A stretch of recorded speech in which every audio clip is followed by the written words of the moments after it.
Welcome to Kentucky Farm Bureau's Bluegrass and Back Rows. We've been busy traveling the state, and today we're going first to Bowling Green to pick some apples.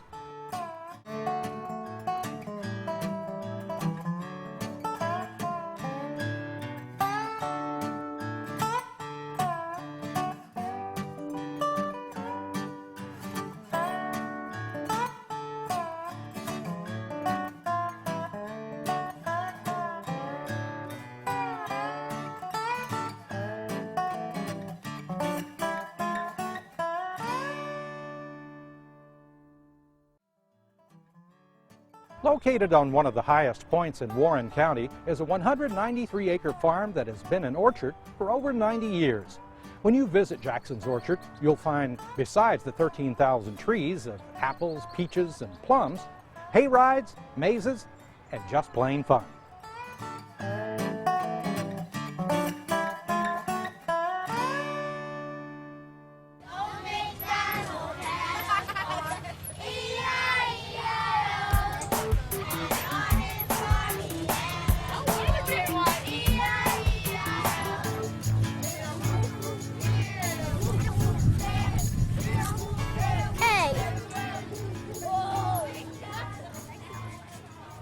Cut this off. And then what are you going to do? And I'm going to make kale with bait. Well, we've been here 43 years. When we first started, primarily what we did was sell bushels of peaches to homeowners that go home and can and freeze peaches.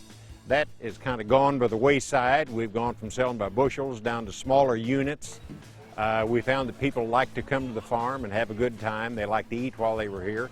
So we started probably 25 years ago entertaining them a little bit while they were at the farm. We didn't know at that time it was agritourism.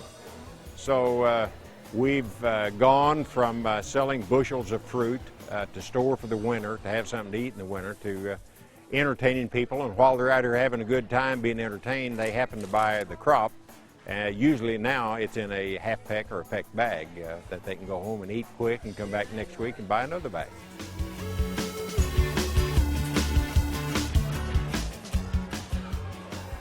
We have about 80 acres in production. About 42 or 3 of that is apples. About 25 of that is peaches. Then the balance would be primarily pumpkins, which is kind of a rotation crop for us. We sell everything we grow on the farm. We sell in this store that you see immediately behind us. We don't wholesale anything to anybody.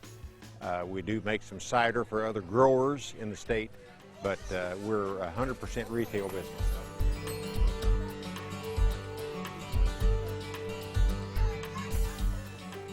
Mike brought my kindergarten class to Jackson Orchards today. Why? Jackson Orchards, we bring them here every year because it is just a great fall experience.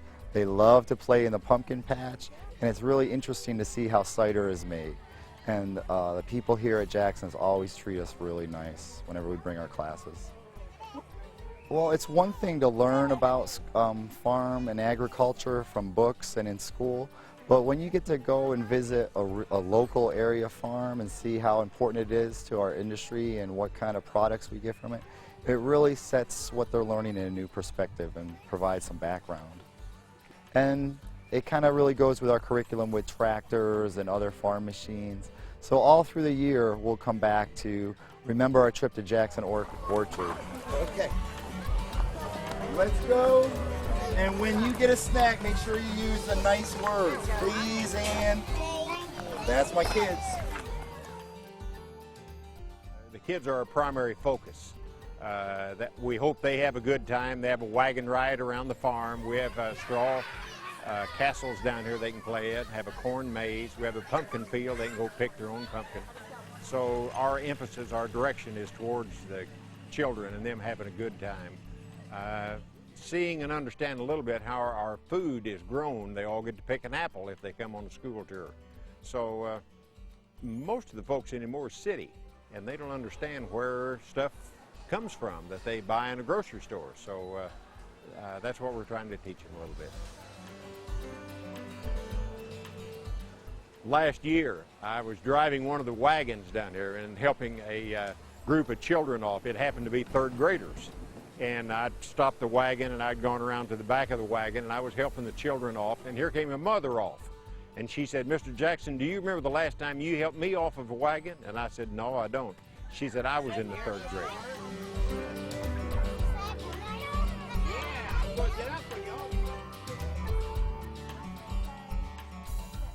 We have lines of people waiting to get on the wagons, and they enjoy that. Once they get on the wagon, we try to give them a nice ride so they enjoy it. Then they get to a pumpkin patch and they can pick a pumpkin, or we have a corn maze way over in the corner. They can play in that for a while. The corn maze is free. We have a straw castle down here, which is nothing more than a room made out of straw with some little holes in it, different places that little kids can crawl through. That's all free. You can really come out and park and bring your children and spend an afternoon and not spend a dime. We have about 17 or 18 varieties of apples and about 15 or 16 varieties of peaches. The apples we start harvesting around the middle of June and we'll go until the middle of October. And there's some apple ripe all the time, primarily September and October. Obviously that's apple season. Peaches is the same thing. We start around the 20th of June and wind up the first part of September. Each peach variety you pick for about 10 days and then it's out and you start a new one. So we've staggered the varieties so that we have peaches all summer long, so a longer time to sell them. It'd be hard to sell 25 acres of peaches if they all got ripe at one time. Say bye, Jackson Orchard. Maybe they'll get that. Bye, Jackson. I'm gonna make apple pie. You're gonna make apple pie? I have a daughter who's involved in it. She's running this behind us right now. I have a couple of grandsons who are showing interest in it. One's at University of Kentucky right now.